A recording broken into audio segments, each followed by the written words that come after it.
자비하신 아버지 하나님, 이 마지막 시대에 죄악 많은 시대에 저를 구원해 주시고 주님의 몸된 교회에서 그리스도인으로 살아갈 수 있도록 허락해 주셨습니다.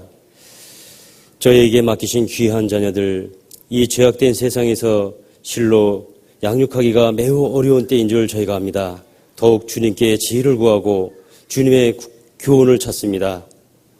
저에게 허락하신 이 귀한 시간, 저에게 맡기신 그 자녀들 그리스도인으로 올바른 일꾼으로 양육할 수 있도록 지혜 더욱 허락해 주시고 받은 교훈으로 아이들과 함께 교제 나누며 주님을 찬양할 수 있도록 도와주시길 간절히 바라고 원합니다. 어려운 가운데서도 저희의 그 지난 과거를 생각하며 아이들을 이해해보지만 많은 어려움 속에서 아이들과 부딪힐 때가 많은 줄 압니다. 그리스도인으로 실제로 성장할 수 있도록 그 말씀 가운데 저희를 교훈해 주시고 오늘 이 귀한 시간 얻어지는 그 지혜 속에서 교훈을 받아 아이들과 함께 교제 나누며 주님을 더욱 기릴 수 있는 귀한 시간 되게 도와주시길 바라고 원하며 예수님 이름으로 기도드립니다. 아멘. 베드로전서 3장 보시겠습니다. 베드로전서 3장 10절, 베드로전서 3장 10절, 베드로전서 3장 10절로 11절 같이 읽으시겠습니다.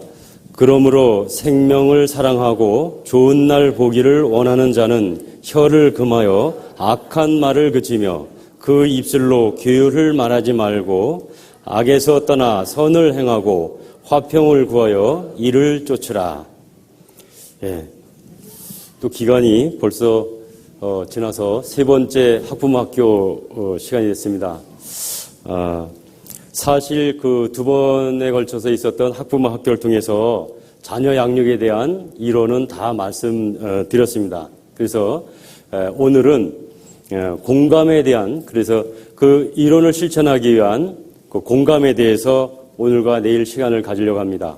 오늘은 공감하기 위해서는 아이들을 많이 이해를 해야 되는데 우리에게 주신 그 자녀들에 대해서 이해하는 시간을 갖고 내일은 실제적으로 그 아이들이 우리에게 표현하는 의사소통하고자 하는 그 뜻이 무엇인지 그 어릴 때부터 사춘기까지 쭉 단계별로 한번 살펴보는 시간을 갖겠습니다.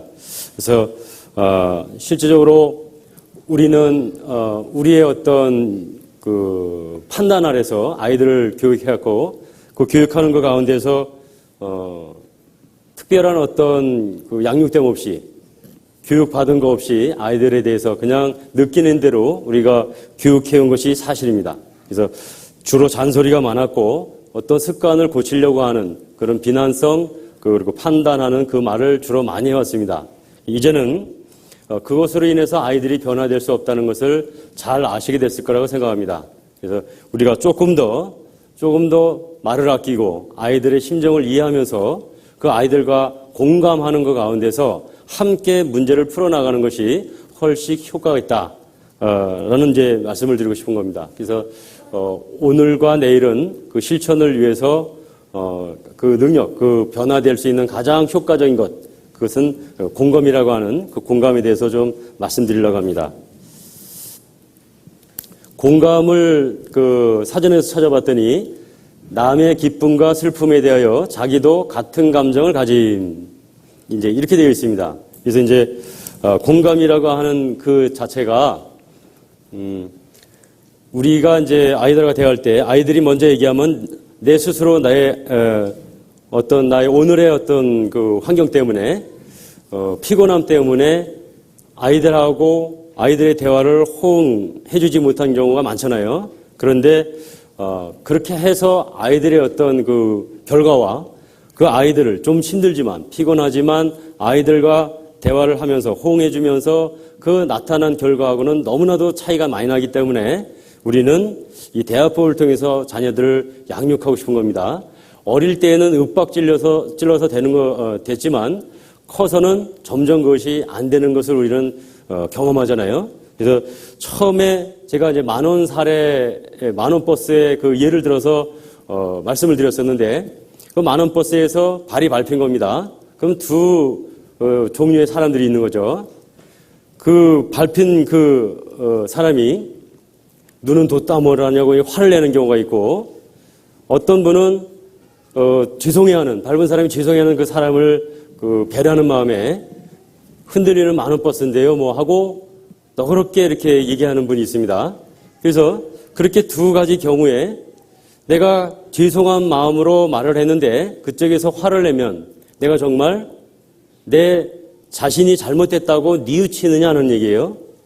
그 반대쪽에서 상대가 오히려 이해해주고 배려하는 마음으로 얘기해줬을 때 나는 더욱더 내가 잘못됐다고 하는 것을 느끼고 이해하게 된다는 겁니다. 그것이 대화법의 원리라고 말씀드렸습니다. 그래서 우리는 말이라고 하는 것은 우리의 평강이 깨졌을 때 나오는 것이다. 그래서 감정이 상승됐을 때 나오는 것이기 때문에 나에게 말하려고 한다는 것은 분명히 그 감정이 상승됐기 때문에 안정을 요한다는 의미로 받아들여서 우선은 안정시키고 그 다음에 나의 마음, 나 전달법으로 얘기하면 된다 하는 것을 말씀드렸습니다.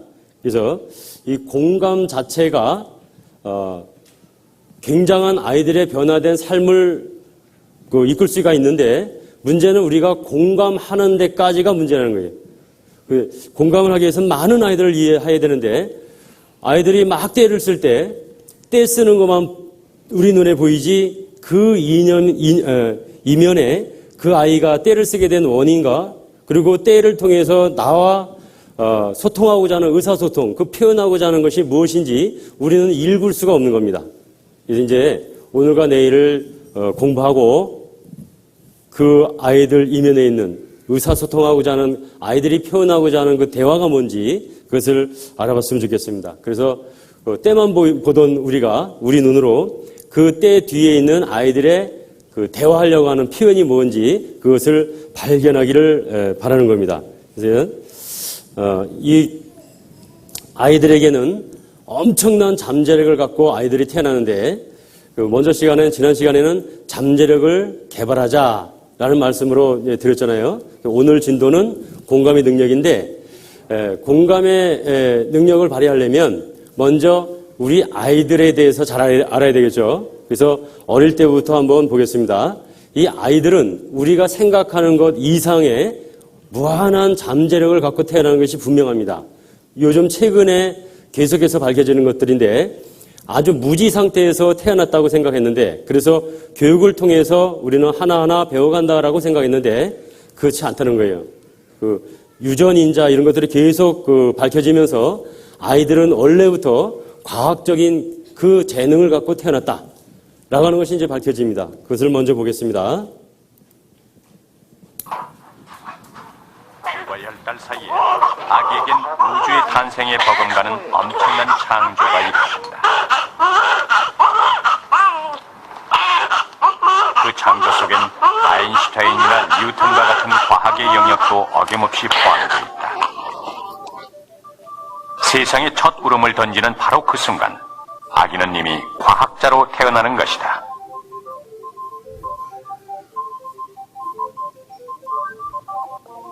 아이들은 얼마나 많은 능력을 타고나는 것일까? 그동안 아이들의 인지 능력은 주로 생후의 환경에 의해서 발달한다는 것이 일반적인 견해였다.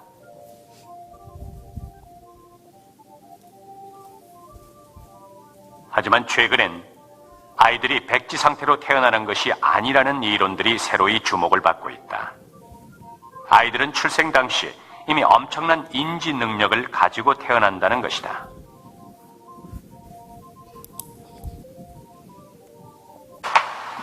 지난 1992년 또 다른 실험을 통해 아이가 가지고 있는 놀라운 능력 한 가지가 더 밝혀졌다. 고민해, 그치? 스크린이 부착된 간단한 실험 도구를 설치한 뒤 4개월 아기를 대상으로 실험을 해보았다.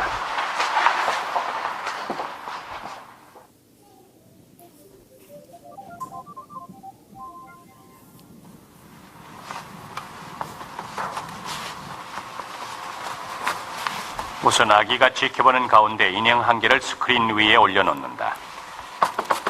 아이가 인형에 대해 충분히 인지하고 난 뒤 스크린을 닫고 스크린 뒤로 또 한 개의 인형이 들어가는 것을 아이에게 보여준다.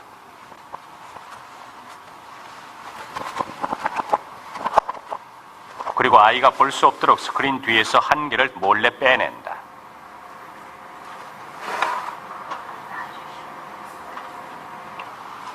그리고 다시 스크린을 열어서 아이의 반응을 살펴본다.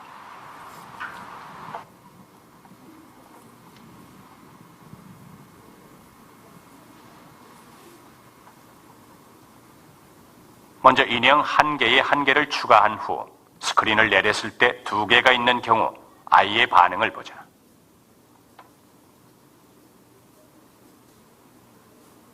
(5초) 만에 아이는 고개를 돌린다. 반면 한 개만을 제시할 때는 아이는 12초 이상을 응시한다.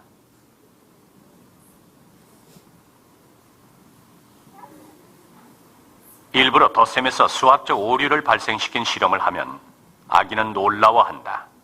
아기는 덧셈을 알고 있는 것이다. 또 다른 상황을 제시해 보았다.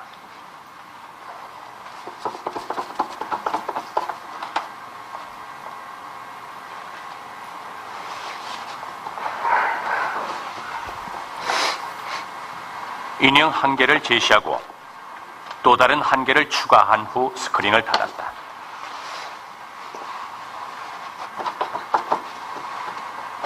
그리고 인형 한 개를 빼냈다.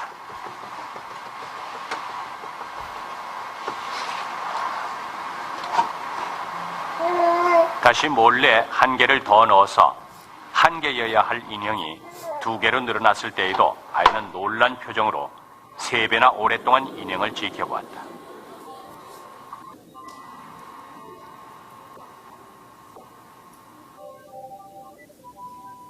불과 4개월 된 아이도 이미 기본적인 덧셈과 뺄셈의 개념을 알고 있는 것이다.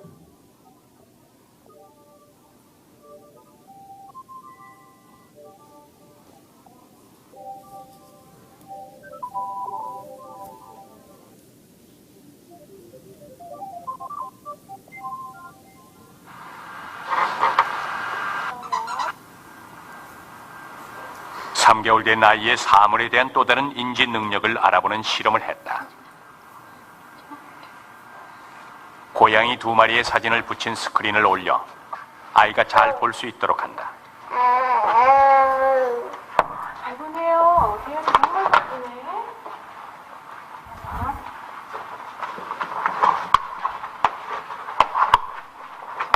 여기 또 뭐가 있나? 뭐가 나오나? 다시 전번과는 다른 고양이 2마리의 사진으로 바꿔 끼워서 아이에게 보여준다. 2마리의 고양이를 지켜보던 아이는 좌우를 번갈아 보다 사진을 외면한다. 뭐 있나? 이거 뭐 있나? 여기 뭐 나오나? 이번에는 고양이와 말의 사진으로 사진을 바꿔서 끼운 뒤 아이에게 보여주었다. 아이는 말 사진만을 훨씬 오래도록 응시했다. 아이들은 사물의 범주를 구분하는 능력 역시 가지고 있는 것이다.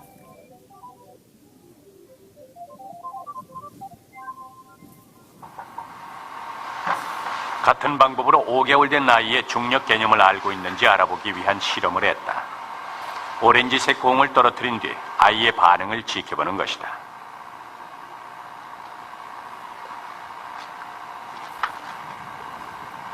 스크린을 올려 아이가 공을 볼 수 없도록 만든다. 먼저 스크린을 가린 상태에서 공을 떨어뜨려 아이에게 떨어지는 소리를 들려준다. 스크린을 올려 공이 떨어져 있다는 사실을 아이에게 보여준다. 다음엔 같은 방식으로 공을 떨어뜨려서 소리를 들려준 다음 아이에게 떠 있는 공을 보여주는 것이다. 당연히 떨어져 있어야 할 공이 떠 있는 것에 대한 반응을 살펴보았다.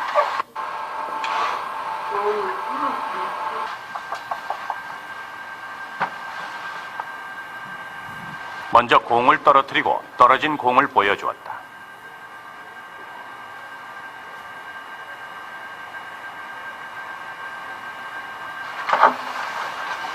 아이는 8초 동안 떨어진 공을 지켜본 뒤 고개를 돌려 공에 관심을 보이지 않았다.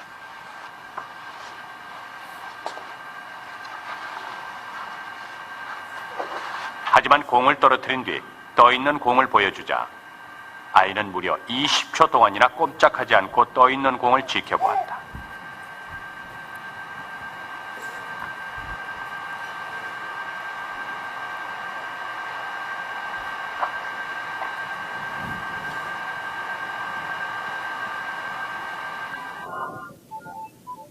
같은 내용의 실험을 여러 차례 반복했지만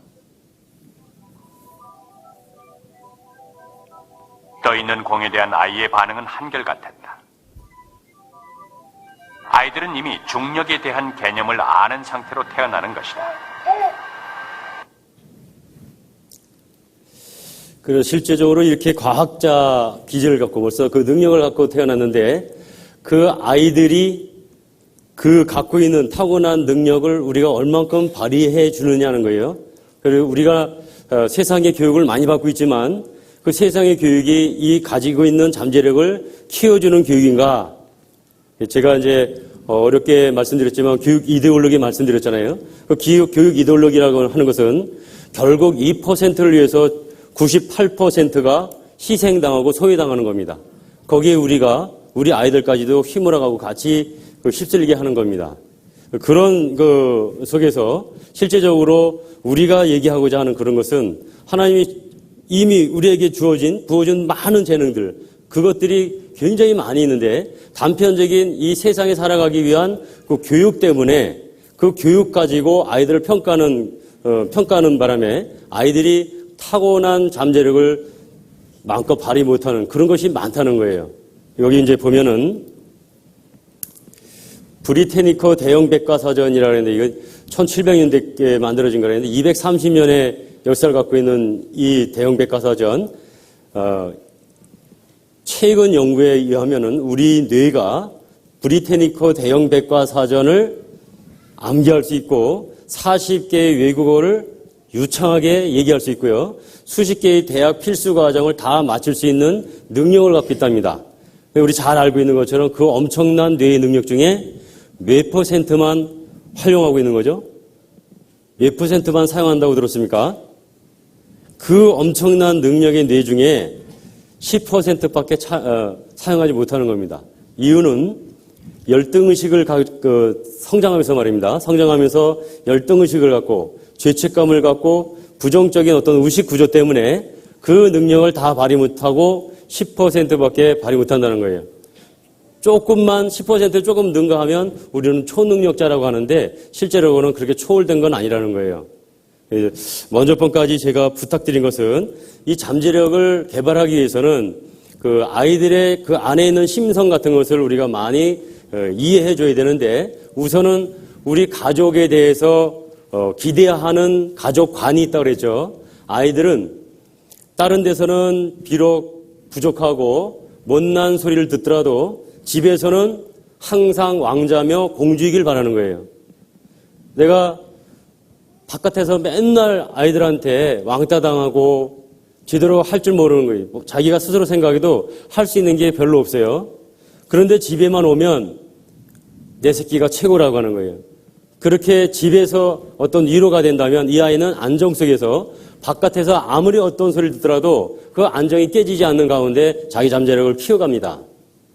그런데 집에서까지도 부끄러운 모습을 보여주면 부끄러워하면은 수치스러워하면은 이 아이는 갈 데가 없다는 겁니다. 비록 이 아이는 밖에서 많은 수모를 당했어도 집에서는 위로를 해줘야 된다는 겁니다.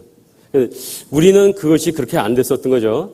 내 자식이기 때문에 더 부끄럽고 수치스럽게 생각했던 거예요. 그래서 칠치지 못하다고 넌 왜 그 모양이냐고 그런 말이 아무렇지 않게 나왔던 겁니다.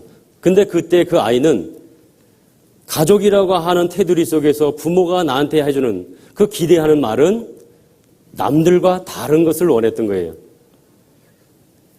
남들이 하는 욕을 집에서까지도 듣는다면은 가족이라는 의미가 없잖아요. 그래서 가족만큼은 그것을 감싸줘야 된다는 겁니다. 그런 의미에서 그 공감, 이해가 시작돼야 된다는 겁니다.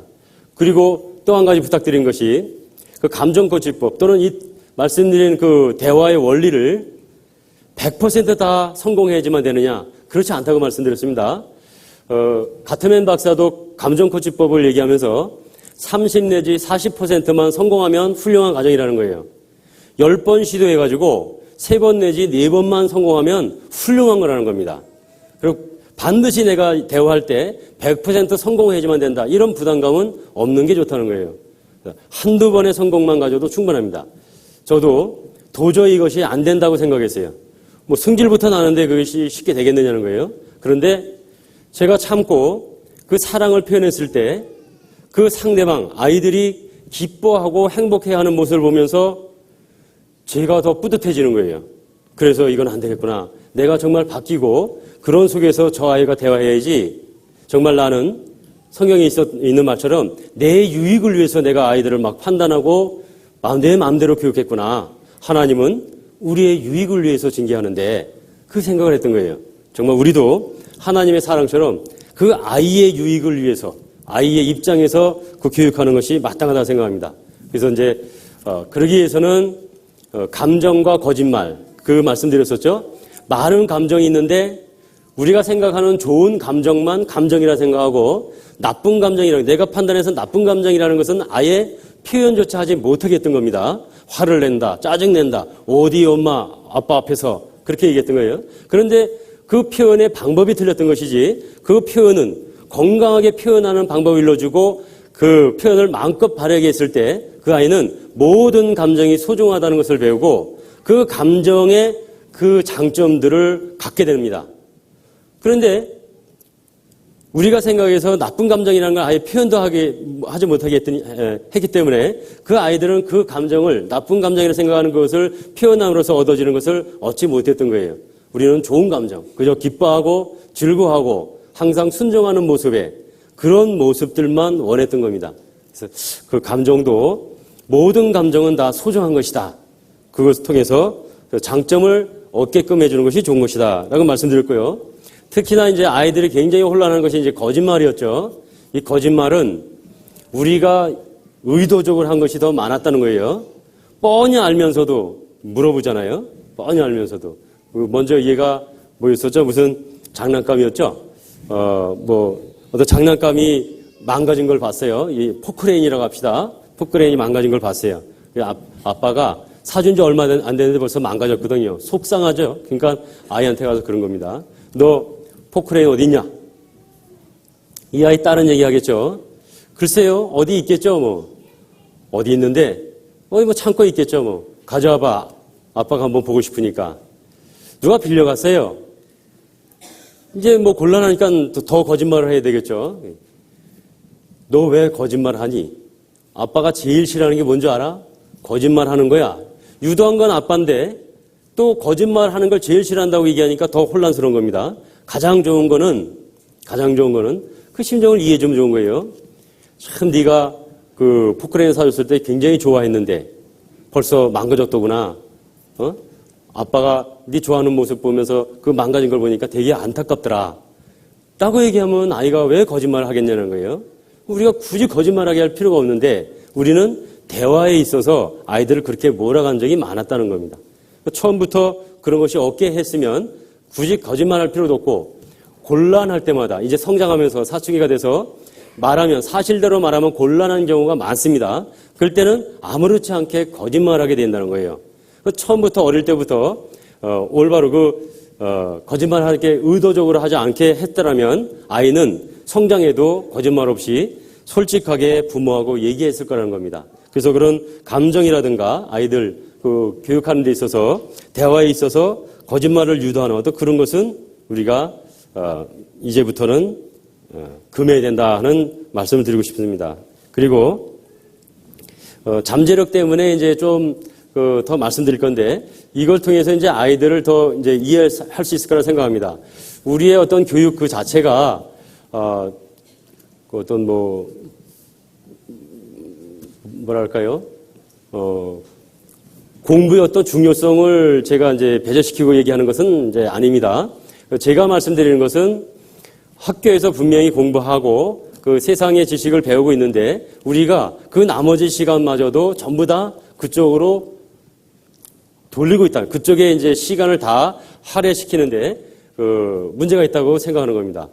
우리랑 대화하는 그 시간만큼은 좀 더 아이들의 그 내재되어 있는 잠재력을 키워주는 대화, 그런 것에 시간을 많이 사용하는 것이 좋지 않느냐 하는 것을 말씀드리려고 하는 겁니다. 그래서 열등의식이나 죄책감, 부정적인 의식구조, 이것은 우리가 가만히 돌이켜 생각하면 우리가 자라면서 그런 것들이 굉장히 많이 우리도 모르게 가지면서 성장했다라고 이제 봅니다. 그런 것을 이제 이해하기 위해서 시연의정사라고 하는 거 아시죠? 입사의정 중에서 이 세계 정복의 음모라고 하는 유대인들이 있었다고 하는 것인데 여기에 16번째 의정에 보면 이런 것들이 있습니다. 시청과 교육으로 창의력을 근절한다 그랬는데 그들의 사상을 이속시키는 방법은 이미 시청과 교육이라고 하는 방법에 의해 시작되고 있다. 이 시청과 교육의 주된 목표는 모든 비유대인들의 뇌를 움직이는 것만으로는 사물을 생각할 수 없고 그림을 보지 않고서는 아무것도 이해하지 못하는 순한 동물이 되도록 하는 데 있다. 프랑스에서는 이미 우리들의 좋은 동지 중 하나인 레온 부르조아, 프랑스의 정치가이며 사회 연대주의자로서 저명한 부르조아가 시각 교육의 바탕을 둔 새로운 교과 과정을 만들고 있다. 시청각 교육이라고 하는 것은 실제적으로 많은 그 지식 습득에 있어서 효과가 있습니다. 똑같은 책으로 읽는 거와 그림으로 되어 있는, 즉 만화로 되어 있는 거하고 읽는 거하고 그 지식 습득하는 거에 있어서는 만화로 읽는 것이 훨씬 좋다는 거예요. 그런데 문제는 이 뛰어난 머리를 갖고 있는 유대인들이 그런 장점을 이용해서 우리 아이들의 창의력을 뺏는 데 있다는 겁니다. 지식 습득은 빠른데 반해서 책을 읽는 거에 반해서 이 만화 읽으면 창의력이 없는 거예요. 생각조차를 안 하는 겁니다. 상상력이 없어져요. 저도 삼국지를 처음 읽은 것이 중학교 3학년 겨울방학 때였는데 친구 집에 우연히 놀러 갔다가 아주 두꺼운 삼국지를 봤습니다. 그것이 7권이 있었는데 그것을 첫 장을 읽고 나서 끝까지 읽게 됐어요. 제가 책을 그렇게 막 끈기 있게 읽는 제가 아닌데 첫 장을 읽었는데 7권의 그 두꺼운 책을 한꺼번에 읽었습니다. 일주일 동안. 그 친구 집에서 거의 잠도 안 자고 라면 겨우 먹어가면서 일주일 동안 그것을 읽었습니다. 그리고 저는 많은 생각을 했습니다. 어느 때는 읽었다가 다시 그것을 그리고 싶어서 상상력을 발휘하고 싶어서 다시 앞에 가서 그것을 다시 읽고 그랬어요. 너무나 재밌었습니다. 그 글에 나타나는 행동들이 어떠했을까 하는 것을 상상하면서 보니까 너무 재밌었어요. 저는 무협지는 한 번도 안 읽어봤습니다. 무협지를 읽어본 경험이 없어요. 기억이 없습니다. 그런데 그 자체 보고 사람들이 왜 무협지를 읽는지 알 것 같았습니다. 그런데 제가 학교에 있을 때 삼국지에 대해서 이렇게 얘기하면은 아이들은 얘기하는 게 다 똑같습니다. 예를 들어 장비는 수염이 하늘을 향해 이제 쏟았다는 거예요. 그러면 저는 생각해 수염이 어떻게 하늘로 향해서 뻗는가? 그 상상이 잘 안 되잖아요. 그럼 나름대로 이렇게 상상하는데 아이들은 얘기할 때 장비 그러면 똑같은 이미지를 가지고 얘기합니다. 깔아보면 만화 속의 그 주인공 캐릭터의 얘기를 하는 거예요. 이게 아니고 이런 거 아니냐 그러면 아니라고 합니다. 단호하게 아니라고 하는 거예요. 그래서 책을 읽는 아이들은 많은 상상을 하는데 그림을 통해서 만화를 통해서 하는 아이들은 그 이미지만 박습니다. 상상을 안 하는 거예요. 그런 이면에 위험한 그 음모가 있는 거예요. 자, 시온의정서는 제목 앞에 보면은 세계 정복의 음모라고 그랬잖아요. 우리가 머리를 정말 깡통으로 생각 안 하는 사람으로 만들어서 그들이 세계 정복을 할 때 순하게 정복을 쉽게 할 수 있게끔 이렇게 한다는 겁니다.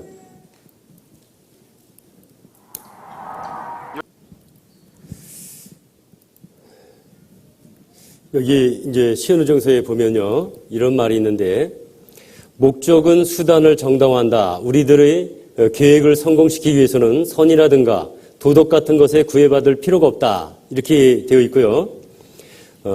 머지않아 신문을 통하여 예능 스포츠가 인기를 끌게 될 것이며 퀴즈도 나타날 것이다. 그리하여 사람들로 하여금 개인주의적인 사상에 물들게 하고 비유대인의 가족 제도를 파괴시키며 가정교육의 중요성을 없애버린다. 가족 제도를 이제 그 어떤 자꾸 울타리를 허물어서 그 세계 어떤 그 하나 된 것의 그 당위성을 자꾸 표현하는 겁니다.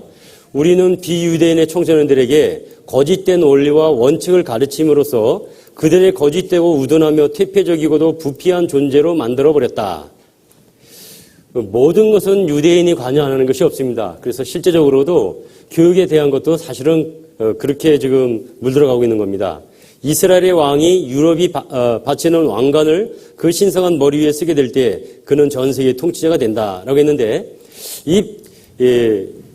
이것을 좀 예로 들 것이 뭔가 생각하다가 예전에 제가 학부모학교 때 한번 보여드렸던 것이 있는데 그 일본 애니메이션입니다. 그것을 통해서 한번 제가 말씀드릴게요. 아킬라라고 하는 애니메이션이 있는데 애니메이션계에서는 전 세계에서요. 일본의 이 오토모 가치히로라고 하는 작가가 만든 아키라가 아주 으뜸으로 누구든지 다 손꼽습니다. 그런데 흥행에는 참패했어요. 그런데 이것이 왜 그렇게 유명하냐면 그 완성도가 이것을 능가하는 애니메이션은 아직도 없습니다. 그런데 이 애니메이션을 언제 만들었냐면 1988년도에 만든 겁니다. 그것이 너무 무서운 거예요. 이 오토모 가츠히로라고 하는 사람이 1988년에 만든 애니메이션인데 그 원작은 1984년에 만화책으로 이미 나와 있는 겁니다. 이걸 가지고 애니메이션을 만들었는데 그 애니메이션 내용이 20년 전에 제작된 것이라고는 전혀 믿기지 않는 정도로 훌륭한 작품이에요. 오늘날 20년이 지난 오늘날 봐도 그렇습니다. 잠시 후 이제 보게 될 텐데 전혀 손색이 없어요. 20년 전에 어떻게 그렇게 만들 수 있을까? 기술도 없었을 텐데 그래서 불후의 명작이라는 겁니다. 근데 우리는 왜 이 작품을 주목하냐면 저는 이것을 91년부터 학교에서 교육을 했었습니다. 너무나 놀라운 사실이기 때문에 몇몇 만화가들이 함께 이렇게 모여서 이것을 알리는 그런 모임이 있었는데 문제는 뭐냐면 이 아킬라라고 하는 작품을 만들 때 1988년에 완성할 때 완성되기 전에 몇 년에 의해서 제작 과정을 거치는데 그때 많은 디자이너들을 불러냅니다. 발끝부터 머리끝까지 구두 회사의 디자이너, 그 다음에 의류 디자이너, 뭐 액세서리, 하다못해 벨트, 뭐 넥타이 답니다. 헤어 디자이너까지 다 불러내는 거예요. 그래서 그들에게 이 아킬라라고 하는 각본을 보여주고 이것이 만화 영화로 영화할 것인데 거기 주인공들이 등장하는 주인공들이 입을 옷을 제작하라는 거예요. 디자인 해오라는 겁니다. 그런데 문제는 1988년도에 생산될 디자인을 제작하라는 게 아니었어요. 이태리에 가면 가장 유명한 이태리 사람들한테 그 유행을 주도하는 그 유명한 디자이너들에게 물어봅니다. 당신은 몇 년 앞을 내다볼 수 있습니까? 몇 년까지 당신의 작품을 유행시킬 수 있는지 자신 있게 시킬 수 있는 그 미래를 내다보는 연도가 어느 정도입니까? 하면은 대부분 3년이라고 합니다. 3년을 내다보고 자기가 디자인한 것이 3년 후에 유행시킬 수 있다고 하는 그 자신감을 갖고 있는 사람은 세계적으로 유명한 디자이너들이에요. 근데 가장 그 중에서 아주 극소수로 최고 오랫동안 그 미래를 내다보는 사람이 5년입니다. 내가 디자인해서 5년 후까지도 내가 만든 이것을 유행시킬 자신이 있다 하는 사람들은 아주 극소수라는 거예요. 그런데 이 일본 사람들은 아키라라고 하는 이 만화 영화를 통해서 10년 후를 내다봅니다. 10년을 내다봐서 1998년 이때 생산하고 만들어낼 그 모든 디자인을 이때 만들어내라는 거예요. 디자인을 10년을 내다보고 디자인해라는 겁니다. 지금은 생산하지 않더라도 나중에 반드시 생산할 것. 그냥 만화 애니메이션에만 나오는 것이 아니라 이게 눈에 직접 나타날 그 디자인을 해오라는 거예요. 심지어는요. 20년을 내다봅니다. 20년을. 그러니까 8년을 내다보는 거예요. 10년을 내다보고 20년을 내다보는데 이것이 이 사람들의 의도대로 정말로 그렇게 디자인대로 그것 모든 것이 유행하게 된다면 10년에 유행하고 20년에 유행한다면 이 일은 정말 어처구니 없는 일입니다. 이건 보통 문제가 아닌 거예요. 세상에 그렇게 유명한 사람들도 3년 내지 5년인데 그들의 의도대로 10년 내지 20년을 그 자신 있게 유행시킬 수 있다고 한다면 우리는 정말 너무나도 어리석은 겁니다. 이것은 상술에 능한 일본 사람들이 보통 이 상술을 만든 게 아닙니다. 이 아킬라라고 하는 것은 그때 당시 200억 원 정도로 만든 거예요. 20년 전에 200억 원. 엄청나죠? 그들은 투자하면 반드시 얻습니다. 그래서 이들이 만든 것 중에서 이제 보면은요, 넥타이가, 잘라진 넥타이가 있는데 그거는 제가 편집했습니다. 그것은 이미 유행했고요. 항공모함 신발에다가 처진 청바지. 처진 청바지는 은하철도 999부터 있었죠? 그거는 유행하지 않을 것 같은데 유행했어요. 그 다음에 처진 그 반바지. 슬램덩크에 보면 반바지가 아주 처져 있었어요. 그 처음 나올 때 누가 이런 바지 입어 그랬는데 다 입었잖아요? 예, 그때 당시에 반바지는 뭐였냐면 타이트한 반바지였습니다. 축구 선수고 뭐고 다 딱 달라붙는 반바지지 이렇게 처진 거 안 입었거든요. 근데 그대로 유행시키잖아요. 그 다음에 뭐 처진 허리띠, 소대나시 나옵니다. 소대나시 나오는데 이때 디자인한 게 그대로 나와요. 반바지가 있는데 제가 깜짝 놀랐습니다. 1996년에 똑같은 무늬의 반바지가 우리나라에 유행했어요. 하도 기가 막혀가지고 야, 이게 뭔가 이게 그때 더 열심히 막 아이들한테 이것을 막 교육하고 그런 적이 있는데 그런 식으로 이렇게 만들어 나갑니다. 머리도 각진 머리, 여기 면도를 탁 한다든지 뚜껑 머리, 뭐 짱구 머리, 뭐 삭발, 그 다음에 각진 안경, 조그맣지 안경이 옛날에 그런 안경 없었잖아요. 조금 해가지고 각지고 그렇게 돼 있습니다. 그 머리 이제 남자들 이렇게 깎는 게 맞는 건데 그 만화에 의해서 귀 위에서 이렇게 깎죠 이렇게. 요즘도 그런 게 많잖아요. 다 그렇습니다. 더 기가 막힌 거는요. 시장에 나가서 보면은 걸려있는 모든 제품들이 거의 다 일본 제품이라는 거예요. 우리나라 만화는 일본 사람들의 만화를 이렇게 모방하지 않으면 잘 안 팔릴 정도예요. 많은 개런티를 주고 합니다. 일본 그 디자인, 의류 디자인이나 모든 디자인의 책을 보면 우리나라에 있는 것들이 거의 대부분입니다. 그렇게 지금 잠식되어 있다는 거예요. 기가 막힌 겁니다. 10년 후, 20년 후에 내다보고 이 애니메이션에다가 그것을 보이는 거예요. 이걸 보고 자란 아이들이 10년 후면 성인이 된다는 얘기입니다. 그러면 그것을 시장에 내놨을 때 많이 익숙하거든요. 어디서 봤거든. 그러면 아무렇지 않게 그것을 선택한다는 거예요. 그래서 여기 제가 보여드릴 것은 오토바이인데 그 바이크가 10년 후를 내다보고 만든 디자인입니다. 그것은 상대방, 그 주인공의 상대방이 타고 다니는 오토바이입니다. 저는 이것도 깜짝 놀랐습니다. 이것도 96년에 똑같은 게 나왔어요. 그 계기판 하나 틀림없이 똑같은 게 나와버렸습니다. 너무 놀랐어요. 이럴 수가 있냐는 거예요. 그런데 20년 후를 내다본 오토바이가 주인공이 타고 다니는 오토바이인데 20년 후 오늘날 그것을 보고 있습니다. 이런 일이 지금 어처구니 없이 우리 현실에 있는 거예요. 그런데 이제 이렇게 선전을 했어도 10년 후에 20년 후에 이 청소년들이 커가지고 오토바이를 생산해도 사지 않으면 안 되잖아요. 문제가 생긴 거예요. 우리나라는 원래가 과격한 그 민족이 아닙니다. 한번 열받으면 무섭지만 이게 아주 그 온순한 민족이에요. 우리 민족이. 그래서 이 민족이 오토바이를 타고 다니게 만들려면 과격한 민족성을 바꿔버려야 되는 거예요. 청소년기에 그렇게 하겠다는 겁니다. 청소년기. 아까 시온의정서에 본 것처럼 그 청소년들을 그렇게 만들겠다는 거예요. 제가 먼저 보여드렸을 때 그 포레스트 검프라고 하는 영화 있었죠. 가족 영화라고 해서 아주 굉장히 그 좋은 영화라고 뽑히는 건데 거기에 보면은 돌로 보조기 하고 있는 아이한테 돌을 던졌죠. 좋은 영화라고 하는 그 장면 속에 그런 것이 있었어요. 우리나라에서는 말도 안 되는 거였죠.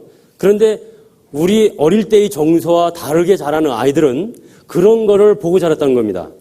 그래서 돌로 보조개 하고 있는 아이를 던지는 것을 영화 속에서 아무렇지 않게 본 거예요.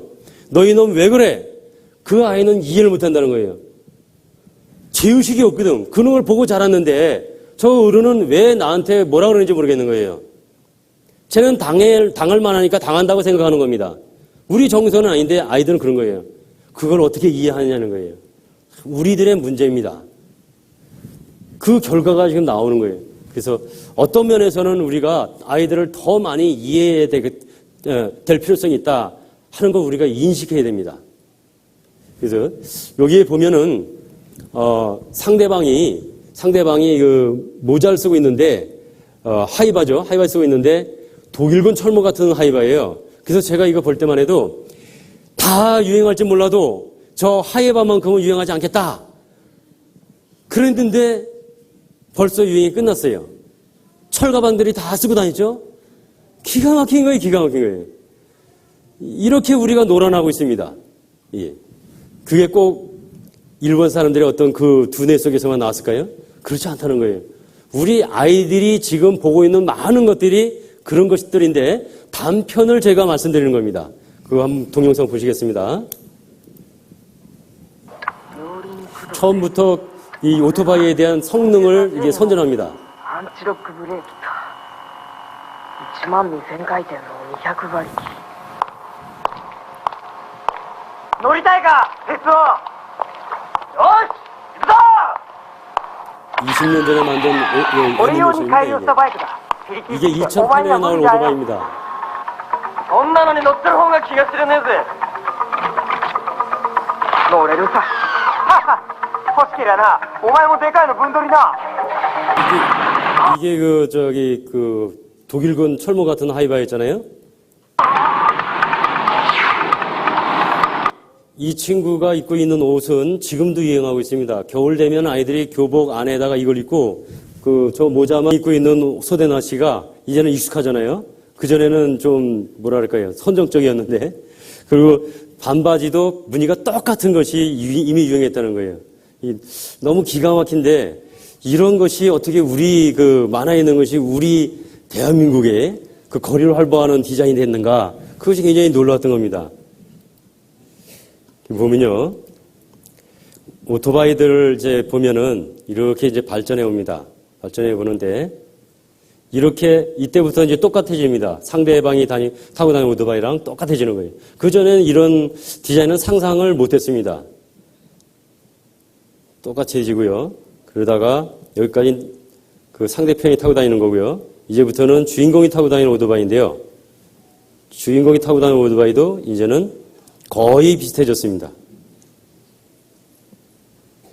20년이 지나면서 이제 거의 비슷하게 점점 변해가는 거예요. 이렇게 변해갑니다. 거의 비슷하죠? 이제는 그것을 만들고 있습니다. 이렇게 만들고 있는 거예요. 이 하이바, 이거는 진짜 유행하지 않을 줄 알았는데 이거 이미 유행했잖아요. 저는 정말 기가 막혔습니다. 이것이 우리 아이들이 보고 자라는 그런 어떤 그 단편이라는 겁니다. 그래서 어떤 면에서는 아이들이 옛날하고 다른 어떤 행동들을 보이고 있는지도 모르겠어요.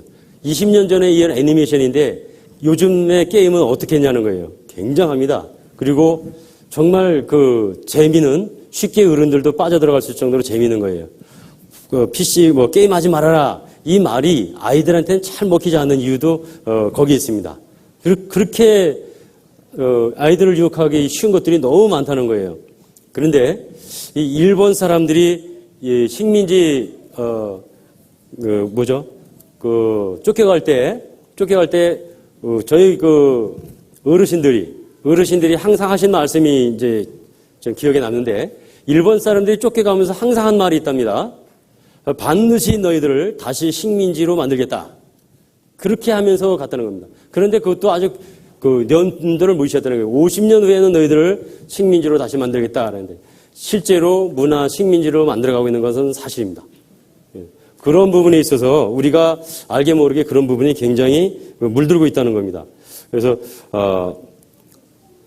일본 문화에 비하면 우리가 훨씬 더 우수한 민족이고 문화인데 일본 사람들이 우리를 이렇게 통치하다 보니까 너무 대한민국 이 한국 사람들이 너무 우수한 거예요. 우수한 이 사람들을 어떻게든 민족 말살 정책을 펴야 되겠다 하고 민족성을 이제 없애버리는 것 중에 하나가 우리는 일어날 때 오히려 늦게 일어나면 부끄러운 민족이잖아요. 늦게 일어나면 우리 스스로가 부끄러운 민족입니다. 그런 민족은 그렇게 많지 않다는 거예요. 그런 우리 민족성, 부지런한 민족성 없애기 위해서 화토를 줘요, 화토를. 화토를 막 피우는데 화토 자체가 사실은 그렇게 나쁜 것은 사실은 아니에요. 그런데 그렇게 그 화토를 가지고 우리 어떤 민족성을 파괴하는 데 썼잖아요. 또 하나는 기껏 농사를 지면 뺏어가는 거예요. 뺏어가니까 일하기가 싫은 겁니다. 기껏 농사하면 다 뺏어가는데 누가 일하겠어요. 그러니까 때렸죠. 조선놈은 맞아야 돼. 그런 얘기를 하면서 맞으니까 할 수 없이 했던 겁니다. 그런데 그 말을 우리가 지금 쓰고 있어요. 그러면 안 됩니다. 국산은 맞아야 돼. 그런 것들이 이제 민족 말살 정책이었다는 거죠. 그래서 그거를 다시 되살리자 하는 사람이 제가 이제 참 죄송한데 최모 교수였는데 제가 그분을 이름을 잊었습니다. 서울대 교수였는데 최모 교수인데 그분이 우리의 이뤄진 변색되진 민족성을 다시 되살리자 하는 걸 굉장히 주장하는 사람인데 그중에 한 가지가 그런 거였습니다.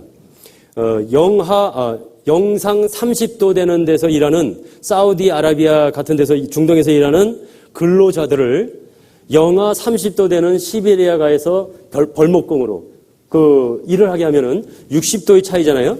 근데 60도의 차이인데 일하라고 하면은 유럽 사람들은 하루에 2도씩 적응 훈련을 갖는답니다. 그래서 30일이 필요하고 30일 동안의 적응 기간을 갖고 그리고 나가서 이제 일을 한답니다. 그런데 일본 사람들은 일주일이면 나와서 일할 수 있다는 거예요. 일주일이면. 그러니까 유럽 사람들이 죽으라고 일을 하려고 해도 적응 기간이 안 되면 안 나오는 이게 바이러스에 약해가지고 감기 하나에도 죽어난답니다. 그래서 3주간의 차이, 3주 동안 먼저 나와서 일하는 일본 사람들을 도저히 이길 수 없었다 그래요. 그런데 한국 사람들은 하루 만에 나와서 일한답니다. 하루 만에. 우리나라 민족은 대단한 민족이에요. 뜨거운 거 먹으면서도 시원하다 그러잖아요. 매운 고추를 고추장에 찍어 먹는 민족. 그건 아주 유명한 민족입니다. 그래서 우리 민족은 나가서 일하면 60도 차이 나는데 나가서 일한대요. 꽁꽁 싸매고 나간답니다. 나가서 추우니까 일한답니다. 일합시다. 열심히 일하니까 땀이 나네. 그래요? 점점 더 열심히 일한답니다. 세상에 그런 민족은 없대요. 같은 황인종도 그렇게 적응력이 좋은 민족은 없답니다. 그래서 한국 사람들을 이용한 게 유대인들이에요. 가만히 보니까 일본 사람들이 뛰어나거든요. 예를 들어 반도체다. 그럼 그거에 일본 사람이 독점하게 생겼으니까 적당한 기술을 우리 한국 사람들은 일본 사람들하고 약간의 적대감이 있잖아요. 우리는 일본은 꼭 이겨야죠, 그죠? 축구라든 뭐하든. 왜 그런 게 심어졌는지 모르겠어요. 그런 것이 있기 때문에 적당한 증오심을 이게 이용해가지고 우리한테 기술을 전수합니다. 그랬더니, 일본이 독점할 것 같은 그런 것들을 우리한테 조금만 기술을 제공해줬는데 능가해버리잖아요. 반도체는 우리나라가 훨씬 낫잖아요. 그렇게 해서 독점하는 것을 막고 그런 것이 유대인들입니다. 그렇게 무서운 거예요. 일본 사람들의 어떤 것 중에서 이거 많이 본 거죠? 모르는 척 하시면 안 됩니다. 비광, 광입니다, 광.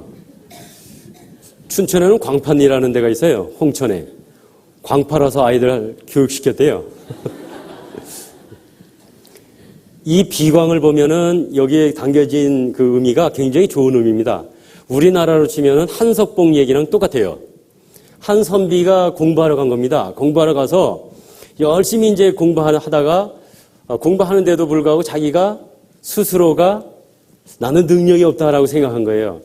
나는 다른 사람들에 비해서 나는 능력이 없다. 이런 이제 생각하고 집으로 되돌아가는 길이었습니다.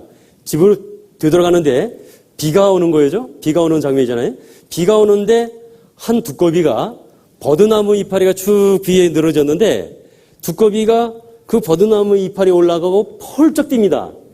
근데 어이가 없는 거예요. 거기 도저히 올라갈 수가 없는 겁니다. 그런데 두꺼비는 계속해서 올라가려고 노력하는 거예요. 뛰었는데 못 미쳐서 떨어지는 거예요. 그럼 다시 자세를 고쳐잡고 또 뛰는 거예요. 또 못 미쳐서 떨어지고. 그러길 계속 반복하는 겁니다.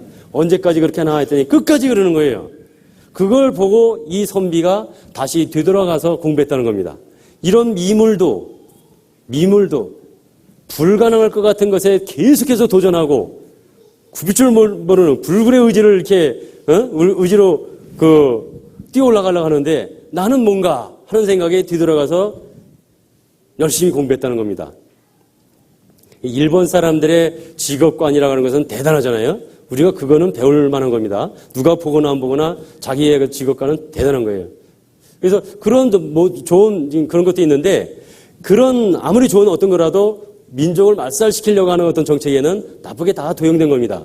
그래서 우리 아이들을 이렇게 가르쳐야 되는 것이 아닌가 하는 거예요.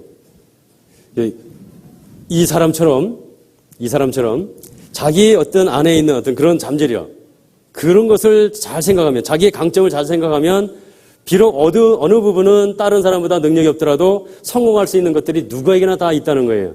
그런 대표적인 한 사람이 요즘 인터넷에 뜨고 있는데요. 누구냐면, 이 사람이 폴 포츠라고 하는 사람입니다. 나이는 38이에요. 38살인데, 다운 증후같이 생겼습니다. 어릴 때부터 왕따 당해왔어요. 이 사람은 이해가 안 가는 겁니다. 왜 다른 사람하고 모습이 조금 다를 뿐인데 왜 나를 괴롭히는지 모르겠다는 거예요. 그럴 때마다 이 사람은 노래를 불렀답니다. 구강구조도 이빨도 엉성하게 났어요. 구강구조도 노래 부를 수 있는 입이 아닙니다. 그런 모습에 배가 불룩한 모습으로 가수 등용문인 그 대회에 나온 겁니다. 나와서 오페라를 부르겠다고 한 거예요. 오페라를. 이 사람은 어릴 때부터 그 가수가 되겠다는 꿈을 저버리지 않았는데 친구들이 자기를 놀릴 때마다 자기는 노래를 불렀다는 거예요. 노래 부르는 것이 그렇게 좋았고 친구 같았다는 겁니다. 친구들이 나를 놀리는 건 이해 안 가도. 그래서 끝까지 이 노래를 부르고 싶은 마음에 계속 도전했는데 교통사고도 나고 종양도 있고 그래서 계속해서 좌절합니다. 38살이 된 거예요. 그래서 지금은 휴대폰 그 판매원으로 일을 하는 폴 포츠인데 이 사람이 그 앞에 섰을 때 세 사람의 그 심판관들이 어이없어 합니다. 저런 모습으로는 노래 부를 것 같지 않는데 오페라를 부른다 그러니까 어이없어 합니다. 그러면서 한번 불러보라 그래요. 그래서 노래를 부르자 얼마 안 돼서 사람들은 환호하기 시작합니다. 어떤 사람은 눈물까지 져요. 도저히 이해 안 되는 그런 노래를 불렀거든요. 동감하는 마음으로 아마 보게 될 겁니다. 보시겠습니다.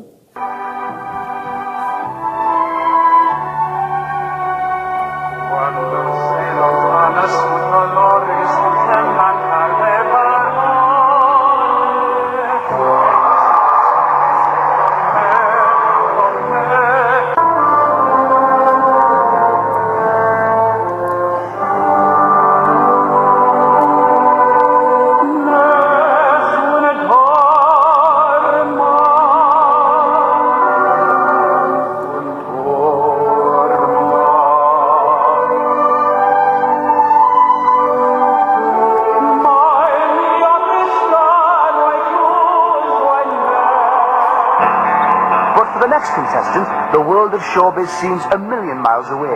It's Paul, a mobile phone salesman from South Wales. By day, I sell mobile phones. My dream is to spend my life doing what I feel that I was born to do. Paul, what are you here for today, Paul? To sing opera. I've always wanted to sing as a career. Confidence has always been sort of like a difficult thing for me. I've always found it a little bit difficult to be completely confident in myself. Okay. Ready when you are.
And you did that. I wasn't expecting that. No, neither was I. This was a complete breath of fresh air. I thought you were absolutely fantastic.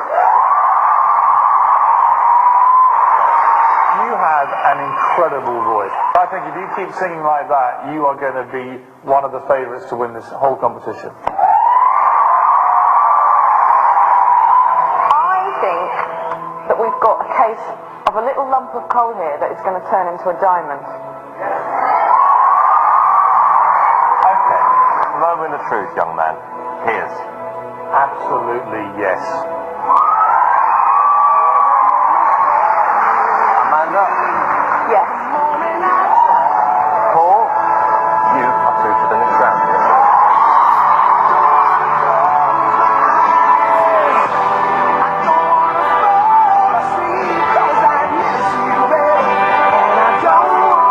Congratulations. Unbelievable. I had those pimples. You must be over the moon. I am. A bit shocked at them. Oh, yes. And as Paul heads home happy, the judges think they might have found something special in Cardiff.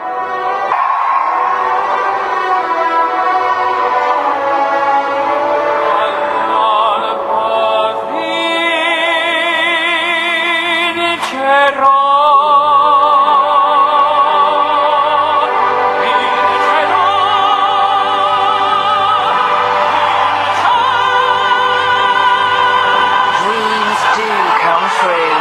Paul Potts, his debut album, out now.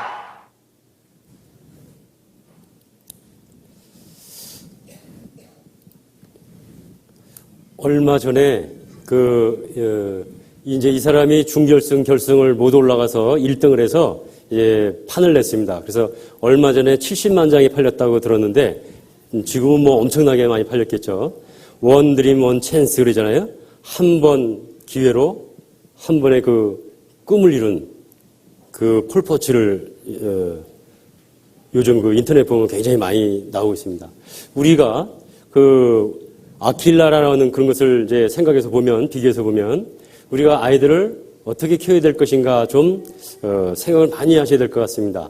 그 아이들 초등학생들한테 이제 이런 질문을 했어요. 내가 잊고 싶은 두려움은 뭐냐라고 이제 물어봤고요. 우리 가족이 나에 대해서 뭐라고 말하냐는 거예요. 나의 가장 큰 결점은 또 무엇인가?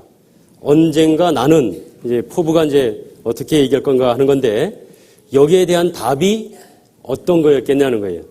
아들이 여기에다 답을 어떤 거에 대해서 주로 썼을까 하는 겁니다. 내가 잊고 싶은 두려움은 그러면 그 두려움에 대한 그 답이 무엇에 대해서 주로 썼을까? 90%가 넘게 있잖아요. 4가지 질문에 전부 답이 공부에 관한 거였습니다. 공부. 다 공부에 관한 거예요. 얼마나 공부를 강조했는지 공부만 못하면 모든 걸 다 못한다고 생각하는 거예요. 저 바보스럽기까지 한 폴 포츠 그런 왕따 당했잖아요. 그 안에 저런 잠재력, 저 능력이 있다는 것을 그 외모를 보고서는 아무도 몰랐잖아요. 우리 아이들이 혹시 그런 바보스러운 모습이 보이더라도 우리 가정에서는 그 아이의 내적인 것을 보고 인내주고 참아줘야 된다는 거예요. 그래서 그런 말씀 드렸잖아요. 에디슨도 낙제생이었다고. 그런데 그 엄마는 낙제생인 에디슨 그 안에 발명가라고 하는 기질의 능력을 믿고 기다렸다는 겁니다. 우리가 그렇게 해야 된다는 거예요. 고린도전서 한번 보겠습니다. 고린도전서 12장. 고린도전서 12장.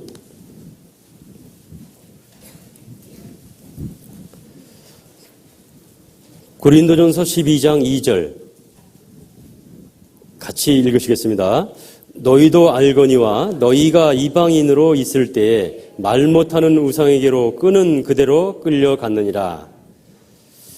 말 못하는 우상에게로 끄는 그대로 끌려갔느니라. 정말 마귀에 그냥 이끌려서 그냥 끌려가는 대로 끌려다니는 겁니다. 그러다 결국은 지옥에까지 끌려가잖아요. 그런 우리였고 또 요즘의 아이들이라는 거예요. 그런 굉장한 유혹 속에 살아가는데 우상에게로 끄는 그대로 끌려갔느니라. 구원받은 그리스도인 우리 가정에서 같이 교제하는 아이들, 이 아이들을 우리가 어떻게 내몰고 있느냐 하는 거예요. 아이들이 답을 전부 공부에 대해서 얘기하고 있는 겁니다. 그 2%를 위해서 98%가 소외당하고 희생당하고 있는 어떤 그런 현실에서 공부만을 강조해서 그 아이의 무엇을 우리가 얻으려고 하는 거냐는 거예요. 공부하지 말라는 건 아니라 그랬죠. 학교 공부 어떤 그런 게 충분하다고 생각합니다. 집에서 우리가 아이들을 키울 때 그 내재져 있는 감정, 그 장점이 무엇인지 한번 생각해 보자는 겁니다. 제가 여쭤봐가지고 제대로 답하는 분은 정말 거의 못 봤습니다. 어떤 질문이냐면 여러분들 자녀에 대해서 장점 3가지만 말씀해 보십시오. 말 못하는 분이 대부분이에요. 장점 3가지 지금 생각해 보십시오. 내 아이의 장점 3가지. 뭐가 장점이 3가지 있을까? 생각해 보세요. 제 말이 맞죠? 3가지 말 못하는 분 대부분입니다. 못난 점 얘기하라면 무지하게 많습니다. 장점은 3가지도 얘기 못하는 거예요. 3가지도. 우리를 돌아봐야 된다는 거예요. 얼마나 우리가 아이들을 몰아쳤는지. 정말 그 아이들은 무한한 잠재력이 있어요. 과학자로 태어났는데 왜 그 아이들을 무능한 아이들로 이렇게 만들어가냐는 거예요. 이 아이들 답하는 걸 한번 보겠습니다.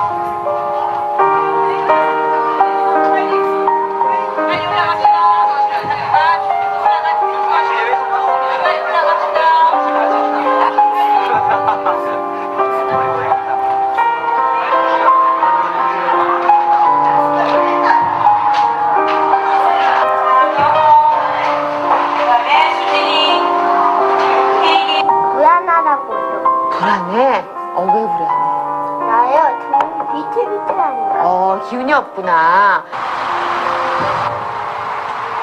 공부에 가나야 생각하는 땡커. 너 알았어? 주방 알았어? 자, 그 다음에 11번 주제문은 몇 번? 너 국어에 대한 얘기죠?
영어 100점 맞는 아이가 왜 죽으려고 그럴까요?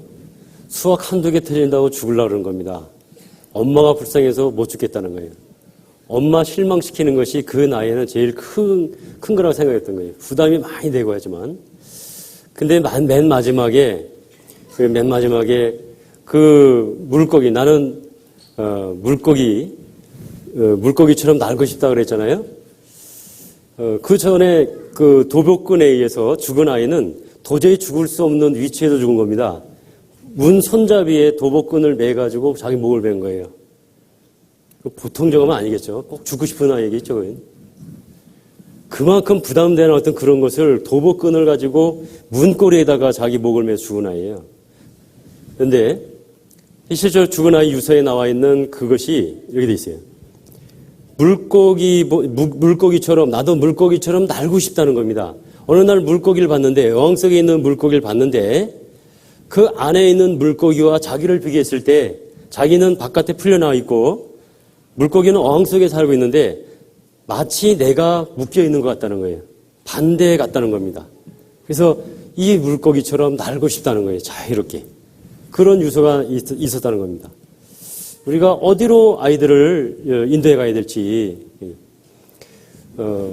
그 잠재력은, 하나님 주신 어떤 잠재력은 굉장한 것인데, 교육 때문에 이 잠재력을 숨기고, 썩히고, 사장시키고, 다른 쪽의 것을 자꾸 이렇게 하는 것 같습니다. 그러니까 자기의 어떤 능력도 아닌데, 그 주신 잠재력도 아닌데, 엉뚱한 거 가지고 아이들이 매달리는 것은 아닌가 하는 거예요.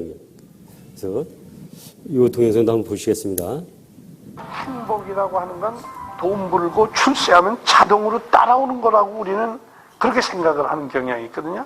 그러나 요즘 젊은 아이들은 사실 그렇지 않아요. 그런 점에서 이제 기성세대가 조금은 좀 유연해질 필요가 있지 않을까. 우리 아이가 무엇을 하면서 살 때 가장 행복할 것인가. 그죠? 그 점을 생각하면 꼭 학교 공부를 잘해야만 얘가 행복해진다. 이렇게 생각할 필요는 없지 않을까 하는.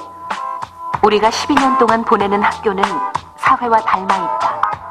아이들은 학교에서 서열과 획일과 경쟁을 배운다. 그리고 그 잣대는 늘 성적이다. 대열에서 뒤처진 이들에게 다양한 꿈과 빛나는 재능이 있다는 것을 알려주지 못했다. 학원가는 오늘도 여전히 불야성이고 부모들은 자식이 입시 전쟁에서 승리하고 돌아오기를 간절히 기원한다. 그것만이 행복을 거머쥘 수 있다고 그들 모두는 강력하게 믿고 있다. 먼저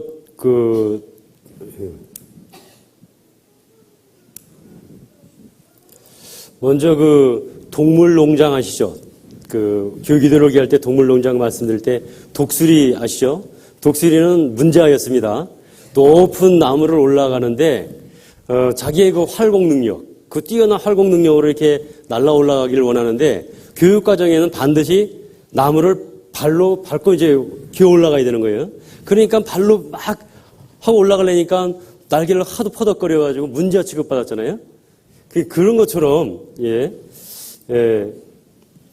높은 나무를 이제 올라가야 되는 겁니다. 밑에서부터 위에까지.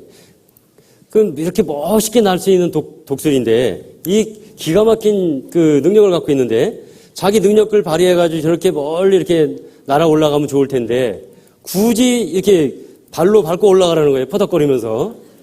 얼마나 힘들겠어요. 제발 내 방식대로 올라가게 해주세요. 나는 다른 방법으로 올라갈 자신이 있어요. 제발 받아들여 주세요. 시끄러. 교육과정이 있는데 교육과정대로 해야 돼.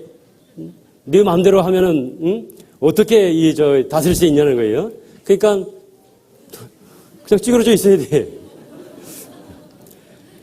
나는 이렇게 멋있게 날고 싶은데 멋있게 날고 내가 원하는 대로 날면 훨씬 더 그 위에 올라갈 수 있는데 더 효과적일 텐데 하고 하는 거예요. 자, 24가지 강점이 있는데요. 여러분들 나눠드린 거 있잖아요. 이것을 제가 설명해 드리겠습니다. 자녀들에게 3가지 장점을 말할 수 없는 분들을 위해서 이 강점 테스트 꼭 해보시기 바랍니다. 자, 이것은 2 종류로 제가 해놨는데요. 뒤에서, 제가 이 페이지를 안 매겨놨어요. 뒤에서 3번째 장 보면 아동 강점 검사라고 중간쯤에 있죠. 뒤에서 세 번째 장입니다. 그거는 아동용이에요. 이거는 10살 이하 학생들한테 하는 겁니다. 10살 이하 학생들일 때는 그 뒤에서 세 번째에 있는 아동 강점 검사를 하는 거고요. 맨 앞에 있는 거는 그 10살 이상 개인차는 있습니다. 사춘기에 접어드는 10살 이상 아이들에게는 맨 처음에 24가지 강점 테스트 처음부터 하면 되는 겁니다. 조금 문항이 달라서 그럽니다. 자, 하는 방법은 먼저 1번부터 24번까지가 있는데 1번 그러면 지혜와 지식 가운데서 이제 호기심에 관련된 장점을 얘기하는 겁니다. 이 학생이 내 아이가 호기심에 대한 장점은 얼마만큼 있는가를 알아보는 겁니다. 그러려면 먼저 설명을 해 주셔야 돼요. 호기심, 세상에 대한 관심 해놨잖아요. 그 호기심에 대한 설명을 밑에 해놨습니다. 세 줄에 의해서. 호기심은 새로운 것에 대한 적극적인 관심입니다. 이렇게 이제 설명을 하고 나서요. 하고 나서 언제나 세상에 대해 호기심이 많다. 그거에 대해서 답을 하게 하는 겁니다. 언제나 세상에 대해서 호기심이 많다. 내가 세상에 호기심 많으면 나와 비슷하다. 5번이 답이 되는 거죠. 만약에 나는 호기심이 전혀 없다 그러면 나와 매우 다르다가 답이 되겠죠. 그리고 나의 쉽게 실증을 낸다. 내가 쉽게 실증을 내면은 나와 비슷한 거니까 1번이고 나는 쉽게 실증 내지 않는다. 그럼 나와 매우 다르다. 5번. 조금 다르다. 4번. 이런 겁니다. 그렇게 해서 가하고 나를 합쳐가지고 맨 뒤가 아닌가요? 이 양면, 맨 뒤에 보면은 그 호기심하고 가로 해놨잖아요? 거기다가 이제 점수를 매기는 겁니다.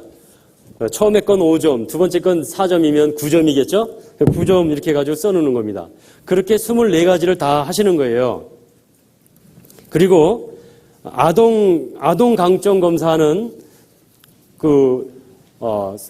청소년 거하고 좀 다릅니다. 어떻게 다르냐면 아동 강점 검사는 엄마가 물어보셔야 돼.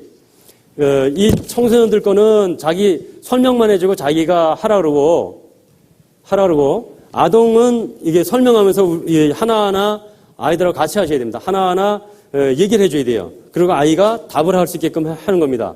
그런데 여기서 주의할 거는 이제 아동 강점 검사 보면 호기심에 있어서 혼자 있을 때도 전혀 심심치 않다.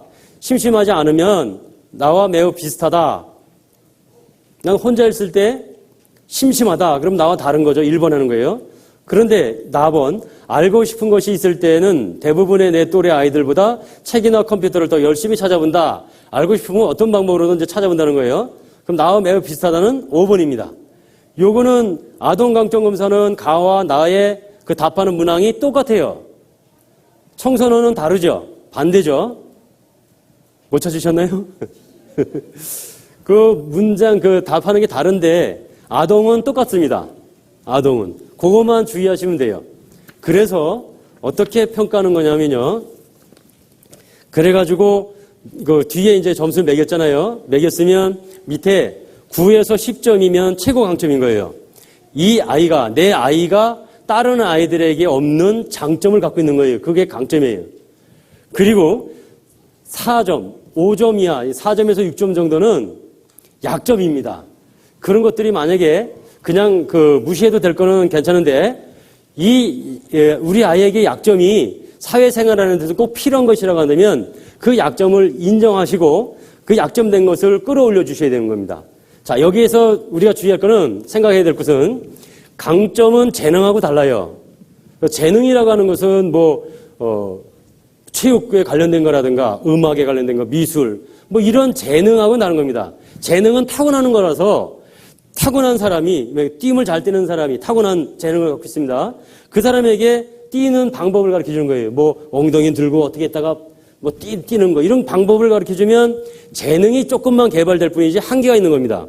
재능이 없는 사람들이 그 재능에 도전하면 어디까지만 되는 거예요. 예를 들어서 이 붓글씨는 누구나 다 잘 쓸 수가 있어요. 붓글씨는. 그런데 어디까지만입니다. 천부적인 천재성을 갖고 있는 타고난 재능이 있는 사람은 그것을 능가하는데 재능이 원래 없는 사람은 남의 어떤 재능을 내가 할 때는 한계가 있다는 거예요. 한계가. 그러니까 이거는 강점이에요. 이 강점은 누구에게나 있는데 재능이 아닌 다른 사람이 없는 나한테 장점이 있는데 이것은 개발하면 무한히 개발된다는 거예요. 그게 큰 강점입니다. 그래서 이걸 가지고 아이들의 강점인 것을 키워주면 되는 거예요. 이제 예를 들게요. 교회학교에서 분반에 선생님이 반장을 시켰습니다. 선생님 저는요 리더십이 없어서 반장 못해요. 만약에 그런다면은 선생님이 이 아이의 강점을 미리 파악하고 있다고 한다면 이렇게 얘기하시는 거예요. 너한테는 리더십이 없는지 몰라. 하지만 너에게는 유머가 있지 않니? 그리고 너는 다른 애들보다 친절하지 않니? 그걸 가지고 아이들을 이끌면 되는 거야. 그걸 가지고 너의 장점을 가지고 반장 역할을 하면 충분한 거야. 라고 얘기해 주는 겁니다. 어떤 한 가지가 그것이 하고 못하고의 어떤 기준이 되는 것이 아니라는 거예요. 누구에게나 강점이 있는데 그 강점을 가지고 하면 된다는 겁니다.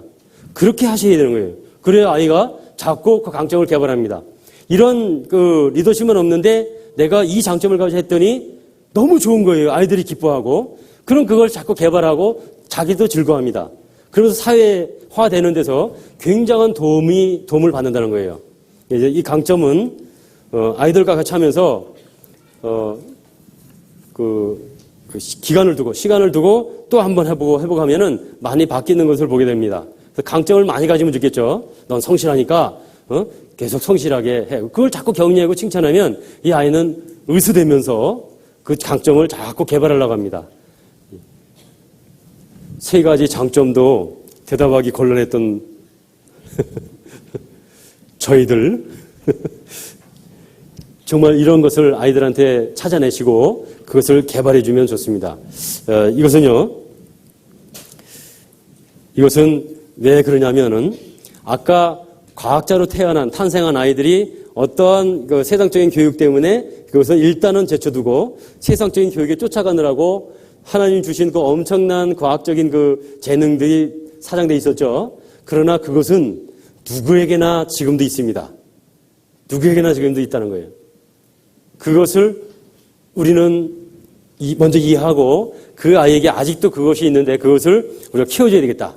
학교에서는 그것을 키우려고 하는 어떤 그런 것이 아니라 자꾸 말씀드리지만 교육 이데올로기에 휩싸여 있는 겁니다. 그 2%를 위해서 그 교육을 받는 거예요. 다른 아이들은 그 교육이 사실은 필요 없는 거예요. 그래서 이제 이런 아이가 있는데요.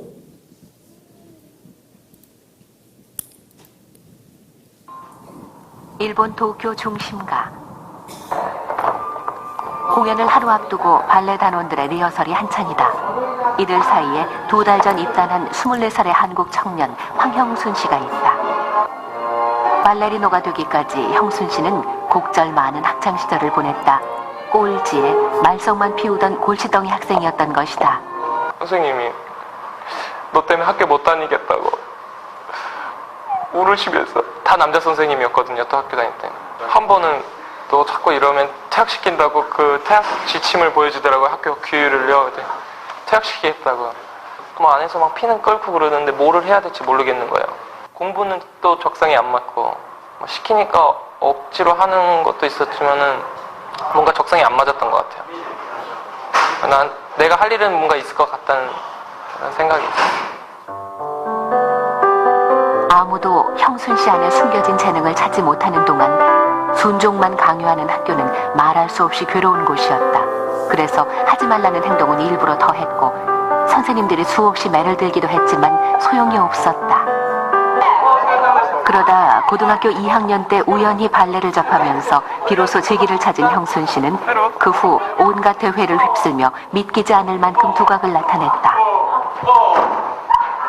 聞いてびっくりしました。私もそのちっちゃい時からやってきて、でこっちに日本に来たとばっかり思ってたんですけど、すごい遅くから始めたんですよね。なので韓国で1日すごい長い時間やったって聞いて、やっぱりバレエってちっちゃい時からみんなやってきてるもんなんで、すごく難しいことだと思うんですけど、すごいと思います。 시작이 늦은 만큼 실력을 쌓기 위해 형순 씨는 남들보다 몇 배로 연습을 한다. 학교에서 말썽만 피우던 꼴찌 황형수는 그렇게 발레를 통해 새로 태어났다. 제가 좋아하는 거를 하는, 제가 좋아하는 일을 하고 있고, 또 그거를 향해 열심히 달려가고 있고, 내가 땀 흘리면서 또 그걸로 인해 돈도 벌고, 다른 나라 사람들하고 이렇게 만나면서, 그게 이렇게 뭐라고, 인생 공부라고 해야 되나, 그게 더, 그런 공부하는 게 더 저한테 지금 그런 게 너무 행복해요, 지금. 2달 전 발레단에 입단하면서 형순 씨는 도쿄 시내 외곽에서 혼자 자취 생활을 하고 있다. 일본에 건너온 후 그가 하루도 거르지 않고 하는 일이 있다. 바로 심리 밖으로 도망갈 만큼 싫어했던 공부다.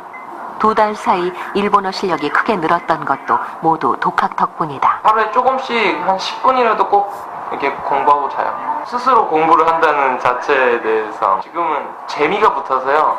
다른 나라 말을 이렇게 내가 배운다는 거에 재미가 들려갖고요. 스스로 하게 되니까 또 아무래도 일본에 왔으니까 필요하니까요.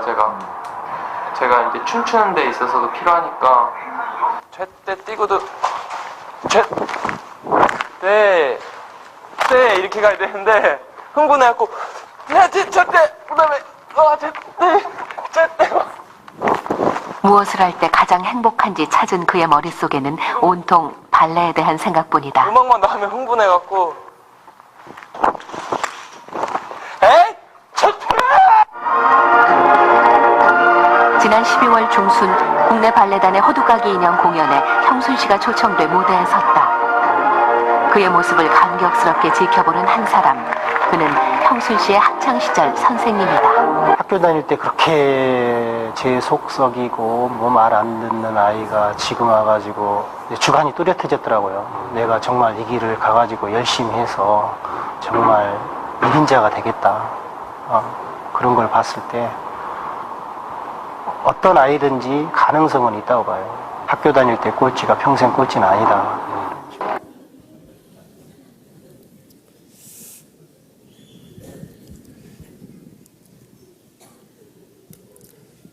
이 아이가 꼴찌였는데 자기가 하고자 하는 것을 찾으니까 공부하잖아요. 필요하면 하는 겁니다. 우리 아이들이 아직까지도 우리의 성에 안 차는 행동한다면 아직은 도전을 받지 않았다는 거예요. 반드시 그런 날이 있을 겁니다. 그래서 우리가 그 아이를 격려해 주는 게 굉장히 중요한데 먼저 격려가 왜 필요한지부터 보겠습니다.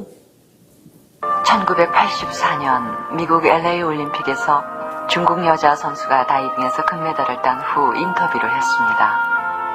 당신은 동양 여자로 몸집도 아주 왜소한데 어쩌면 그렇게 부드러운 동작과 침착한 모습으로 고공에서 아름답게 다이빙을 연출할 수 있었습니까? 그러자 그 선수는 이렇게 대답했습니다. 저는 어렸을 때부터 100m 경주를 좋아했습니다. 근데 경주에 나가면 자주 엎어지고 넘어졌지요. 그래서 항상 거의 맨 뒤로 들어오던 제게 어머니는 늘 이렇게 얘기해 주셨어요. 사랑하는 딸아, 나는 네가 1등 하는 것보다 넘어졌다가 일어나는 모습이 더 아름다웠어. 나는 네가 일어나는 모습이 너무 아름다워 견딜 수가 없단다. 너는 아름다운 내 딸이야. 다이빙을 시작하면서 실수도 하고 사고도 났지만 그때마다 저희 어머니는 동일하게 말씀해 주셨어요. 그런 어머니를 생각하면 다이빙 스탠드에서도 모든 두려움이 사라지고 마음이 편해집니다. 저는 그녀의 인터뷰를 들으면서 하나님을 생각했습니다. 맞아. 내 하나님도 그러실 거야. 내가 넘어졌을 때, 내가 쓰러졌을 때, 내가 죄 속에 빠졌을 때도 나를 버리지 않으시고 내가 일어날 때 빙그레 웃으시면서 이렇게 말씀하시는 하나님. 그래, 내게는 네가 일어나는 모습이 너무나 아름답구나. 그렇습니다. 내가 1등하지 못해도 내 인생이 화려한 스타 인생이 아니어도 주님은 나를 보고 이렇게 말씀하실 겁니다. 사랑하는 아들아, 사랑하는 딸아, 네가 존재하는 것이 내게는 기쁨이란다.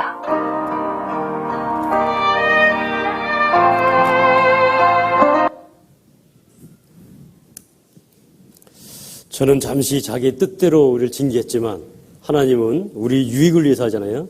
그 사랑을 항상 베풀어 주십니다. 수고하고 무거운 짐진 자들아 다 내게 오라. 우리가 하나님 앞에 가면 모든 것을 용서해 놓으신 그 하나님의 사랑을 만나잖아요. 그런 하나님의 마음을 우리가 받아서 아이들을 교육해야 될 겁니다. 그리고 아이들이 실제로 그 어릴 때부터 주어진 그 과학적인 능력이 그대로 있는 겁니다. 그런데 우리는 세상적인 어떤 교육, 세상에서 원하는 그 교육으로 가다 보니까 그것이 감춰져 있었던 거예요. 그런데 그것이 아직도 내재되어 있다고 하는 것을 알 수 있는 동영상이 하나 있는데, 그 미분이라고 하는 것을 풀어낸 뉴턴, 그 중학생들을 모은 겁니다. 중학생들인데 공부 잘하는 아이들이 아니에요. 중간 정도 되는 아이들을 모았는데 3일 동안에 고등학교에서나 배울 그것을 그 문제 하나를 주고 3일 동안 풀어보라고 한 겁니다. 근데 그 아이들이 배운 적이 없어요. 처음에만 설명만 좀 해주는 겁니다. 그런데 그 뉴턴이 풀었을 때 그 미분이라고 하는 공식을 만들었던 그 과정하고 똑같게 이 아이들이 풀어내는 거예요. 누구에게나 그것이 다 있는 거예요. 근데 우리는 조급한 마음에 어떤 그 세상적인 교육에 마시다 보니까 아이들에게 무능하다고 생각하는데 그렇지 않다는 겁니다. 그것은 누구나 갖고 있는 거예요. 그걸 보시겠습니다. 제작진은 서울의 한 중학교의 협조를 얻어 황농문 교수의 몰입 방법을 실험해 보기로 했습니다. 참여한 학생들은 수학 성적이 보통 이상인 남녀 각 5명. 이들은 2박 3일 동안 황 교수의 지도에 따라 몰입에 들어가 주어지는 수학 문제를 풀기로 했습니다. 이번에는 며칠간 생각하는 걸 할 거예요. 그러니까 2, 3일간 생각했던 학생은 그대로 하면 돼요. 2박 3일간 한 문제에만 매달리는 몰입 실험. 과연 아이들은 문제를 풀 수 있을까요? 몰입 실험 첫째 날 먼저 문제가 공개됐습니다. 고등학교 가서 배울 내용이고, 그 옛날에 그 뉴턴이라는 천재가 이렇게 해결한 거예요. 배우지 않은 문제를 풀어야 한다는 말에 다들 긴장하는데 중학교 3학년인 아이들에게 주어진 문제는 고등학교 2학년 과정에서 배우는 미분. 물론 선행학습을 한 아이는 없습니다. 그렇죠? 문제가 무엇인지부터 해결해야 하는 상황. 단 한 문제를 받아든 것부터 공식 없이 수학 문제를 푸는 것까지 아이들에게는 모두 낯설기만 합니다. 막막해 하는가 하면 일단 덤벼들고 보지만 진전이 없는 것은 비슷합니다. 어떻게 해야 되지? 전혀 모르겠어요. 네, 아직 전혀 모르겠어요. 실험을 시작한 지 2시간이 가까워 옵니다. 벌써 흥미를 잃은 듯한 학생도 보이고 문제에 몰두해도 다들 지친 표정입니다. 아예 자리를 박차고 나가는 우종이. 공부실 좀 탁한 것 같고 좀 시험 공개 맞으면 좀 생각이 좀 잘 날까 해가지고. 그래. 힘들지 않아요? 쉽진 않죠. 쉽진 않은데 그래도 뭐 나랑 생각하는 것도 재밌고 진짜 이거 풀었을 때 성취감을 생각하면 풀었었는데 그것도 중간에 그 공식을 잘못 생각하는 게 재미있다는 우종이 문제에 제대로 몰입한 것 같지요? 2시간이 지났을 무렵 여기 저 답 나온 것 같아요. 정답보다 풀이 과정이 중요합니다. 윤근이가 미분의 개념을 이해했는지 풀이 과정부터 살펴보는 황 교수. 실질적으로 풀었어. 문제화시켜서. 뉴턴이 미분 공식을 발견하기까지 거친 사고의 과정을 그대로 경험한 윤근이. 스스로 뉴턴이 되어본 경험은 윤근이에게 평생 잊지 못할 기억으로 남지 않을까요? 미분이라고 하는 거는 그런 뉴턴과 같은 천재만이 할 수 있다고 생각을 하는데 생각을 하면 이제 뭐 보통의 머리를 가진 학생들도 얼마든지 할 수 있다. 중요한 거는 오랜 시간을 포기하지 않고 생각하는 거다. 그러면 할 수 있다. 몰입 실험 이틀째. 아이들이 좀 더 편안한 분위기에서 문제에 몰입할 수 있도록 장소를 야외로 옮겼습니다. 저마다 마음에 드는 장소를 찾아 생각에 빠져든 아이들.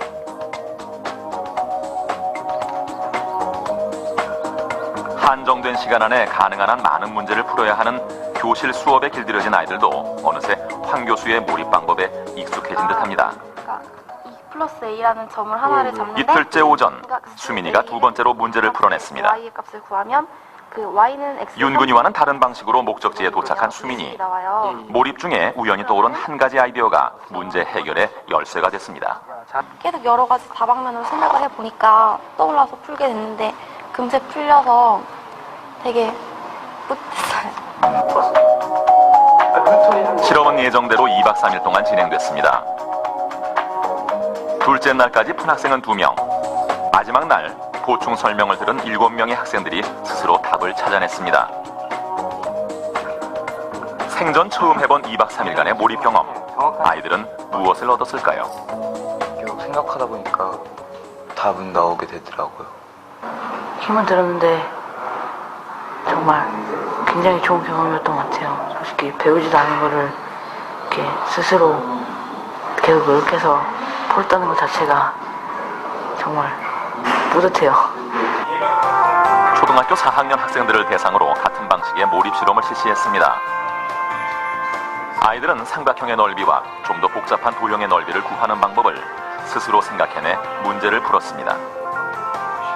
낯선 문제를 받아들고 힘들어했던 아이들, 그러나 생각을 포기하지 않고 도전한 끝에 자기 지식의 경계를 넘어선 것입니다. 그것은 바로 몰입의 힘이었습니다. 자신이 갖고 있는 능력을 최대한을 발휘할 수 있다는 거죠. 자신의 능력을. 그걸 느껴요. 그러니까 이 상태가 내가 할 수 있는 최대구나. 그러니까 내 머리가 풀가동되는 거구나. 그걸 자기가 느낍니다. 그러니까 그런 상태를 어릴 때부터 이렇게 쭉 한다면 제가 볼 때는 틀림없이 천재가 된다. 그건 제가 보장할 수 있을 것 같아요. 그래서 우리가 학교에서 교육까지가 안 되는 부분을 우리가 이제 해야 될 건데 이런 것은 개발돼야 됩니다. 예를 들어서 조산모사와 같다고 그랬지만 이제 이런 거죠. 우유가 있으면 언저번에 그런 말씀드렸잖아요. 뭐 우유 먹을래, 물 먹을래 이렇게 선택을 주라 그랬죠. 우유가 있으면 잔을 크기가 다른 잔을 가지고 두 개를 보이면서 이 잔에 마실래, 이 잔에 마실래 똑같이 우유잖아요. 그러면 애는 우유 마실래? 그러면 안 먹어 이런 게 나오잖아요. 자기도 모르게 의견이 나올 수가 있습니다. 그런데 이 잔에 마실래? 이 잔에 마실래? 먹어야 되잖아요. 그죠? 네. 그런데 아주 간단한 것인데 이 아이는 거기서 배우는 게 있어요.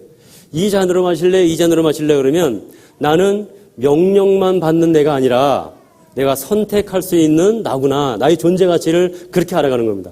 그러면서 생각하는 거예요. 뭘 먹을까? 이러잖아요. 생각하게 하는 것이 굉장히 중요하다는 거예요. 그렇게 개발되어져야 된다는 겁니다. 그것이 이제 학교 교육에도 도움이 되고 그러는 것입니다. 네. 학교 교육을 집에서까지 똑같이 하는 거예요. 이제는 집에서는 우리가 성경적으로 차라리 신앙에 대한 관련된 거, 성경에서 가장 큰 지혜를 얻는 거잖아요.